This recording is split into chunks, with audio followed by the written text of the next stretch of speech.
Chicken farming, kamusta naman ang negosyo natin sa pagbebenta ng itlog? Mapa-fertilized egg yan or unfertilized egg, basta pang ulam. Sino sa inyo ang ganyan ang business model na pinasok sa pag-aalaga ng Black Australorp o Rhode Island Red o anumang heritage chicken? Mag-comment kayo, let me know. Tungkol dyan ang ating topic sa video na to dahil nag-comment si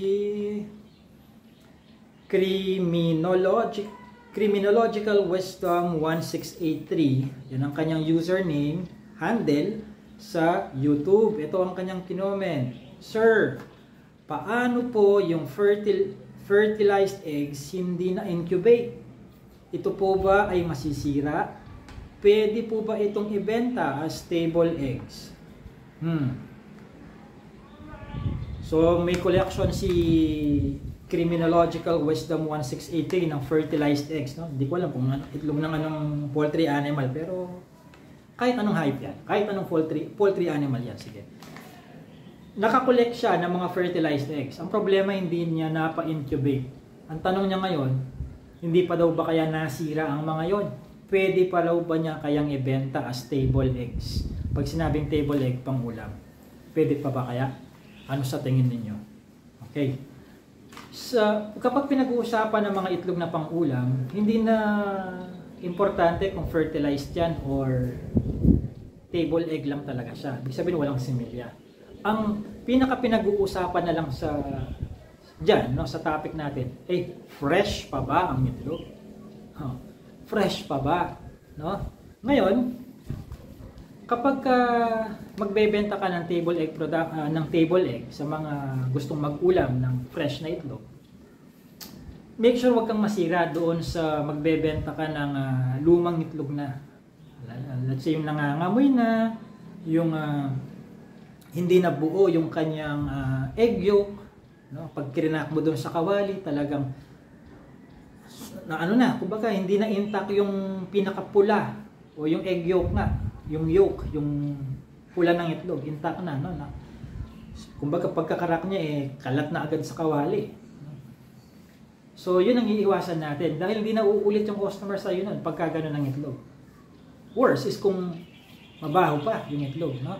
Ngayon, mayroong freshness test sa itlog. May freshness test na tinatawag. Kuha ka ng garapon, no? Wala akong garapon dito, basta garapon, siguro naman alam na natin ang garapon, ano? Lagyan natin ng tubig yan, no? 3/4 tubig. Kung 1 litrong garapon yan, yung 3/4 niya, lagyan natin ng tubig. Tapos yung itlog na gusto nating i-test, shoot natin. Kapag lumubog ang itlog, no? Meron akong itlog dito kaso base. Itlog ng dinosaur.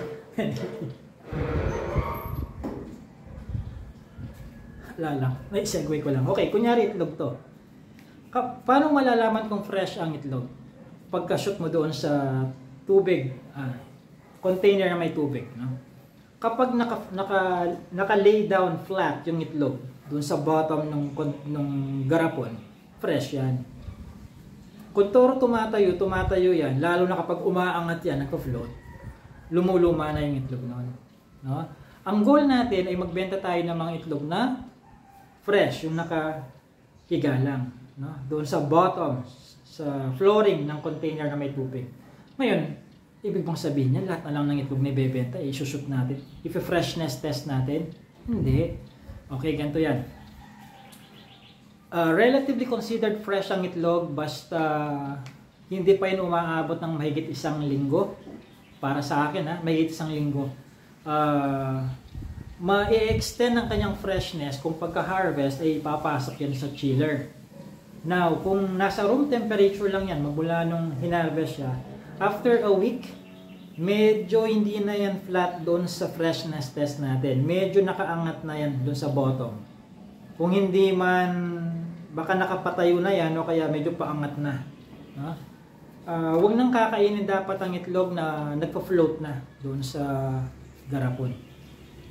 Not necessarily garapon ang gamitin. Pwedeng tabo, pwedeng timba, basta may tubig na container, nakasya naman ang itlog na itetest natin.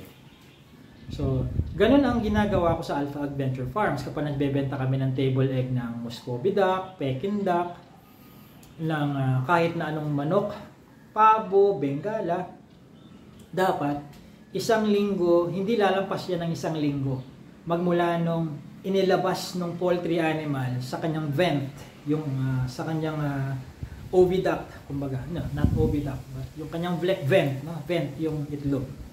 Regardless kung ini-store namin ang mga itlog sa room temperature lang o sa loob ng chiller, no?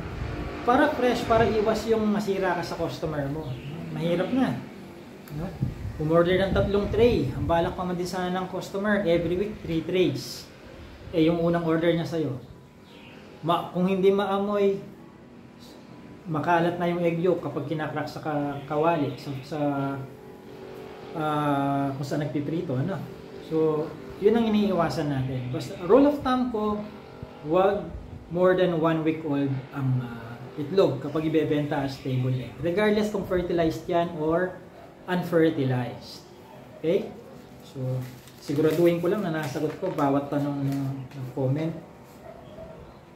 Oh.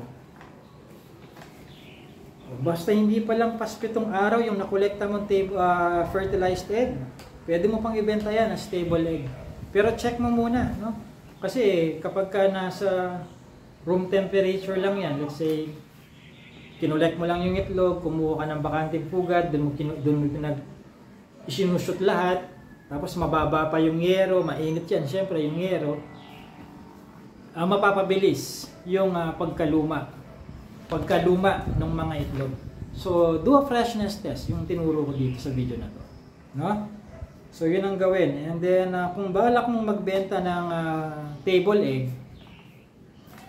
ang strategy ko dyan, no? Kung halimbawa wala kayong regular customer, kasi si Alpha Adventure Farms, hindi na kailangan mag-post may regular customer ng table egg. Baka kapag nag-post, dumagsa ang order, wala ka namang maibigay. Kaya hindi nyo masyadong nakikita nagpo-post ng sino gustong bumili ng table egg dyan. Wala. So, ang gagawin nyo ganito, kapag bago pa lang, syempre pag bago pa lang, wala pa nakakaalam na nagbebenta ka ng table egg. I-market mo na sa iyong YouTube, sa iyong TikTok, sa iyong Twitter, sa iyong Facebook page or personal Facebook account. Kahit saan mo gusto. Gusto mo mag-text blast ka, nasa sa iyo. Gusto mo mag-email blast ka, nasa sa iyo. No? Mag-collect orders ka na. Para hindi pa man lumalabas yung itlog sa vent ng mga manok mo, may nakapila ka ng order. Ang mahirap kasi yung palakas ng palakas sa pangingitlog ng mga manok mo, pero pahina naman ang pahina ang pagbebenta mo. Baka habulin ka ng dami ng itlog at hindi mo alam paano may dispose yun. Luluma na naman ang itlog sa'yo. Mamroblema ka naman ngayon. No? Ang ending niyan, let-check plan mo na lang lahat para hindi masayang. No? Ganun ang ginagawa. No?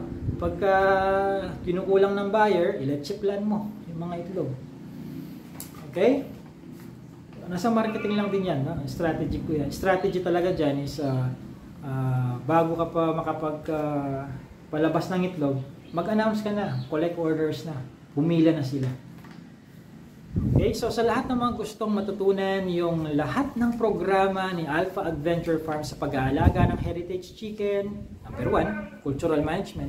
Number 2, paano magbenta, marketing. At number 3, yung economics. Ang daming sablay sa economics, no? Ano ba tong economics na to? Ito yung kung saan ko dinidiscuss yung lahat ng business model na involve ang heritage chicken, magkano ang magiging kita sa bawat business model na yan. Kung magbebenta ka ba ng table egg, fertilized egg, day old, 1 month old, 2 month old, 3 month old, 4 month old, or 5 month old na manok. Magkano ang tubo sa bawat isa sa mga binanggit ko? At magkano rin ang kapital sa bawat isa sa mga binanggit ko? Economics yan. Hindi maganda yung pabili nga ng manok, pag lumaki, bahala na si Batman. Benta tayo ng table egg, benta tayo ng 5 month old. Tapos 3 month old na yung manok, doon kakamot-kamot. Bakit ka kakamot-kamot? Doon mo na-realize, ang gastos pala nito. Nagpalaki tayo ng 100 3 month old, ang sakit pala sa bulsa. Mas magastos pa sila kaysa sa kinakain natin araw-araw. No? Maganda, bago mo paggawin or pasukin isang business model, nangyari na sa isip mo, na-realize mo na kapag pala ito yung business model na napili ko, ganitong kapital ang kailangan ko sa ganitong dami ng pakakainin ko or palalakihin kong manok. Tapos marirealize mo to, table egg muna ako, at least di ko kailangan mag-invest ng incubator. Di ba? At least walang dagdag gastos sa kuryente kasi hindi mo naman ipapapisa yun. Okay?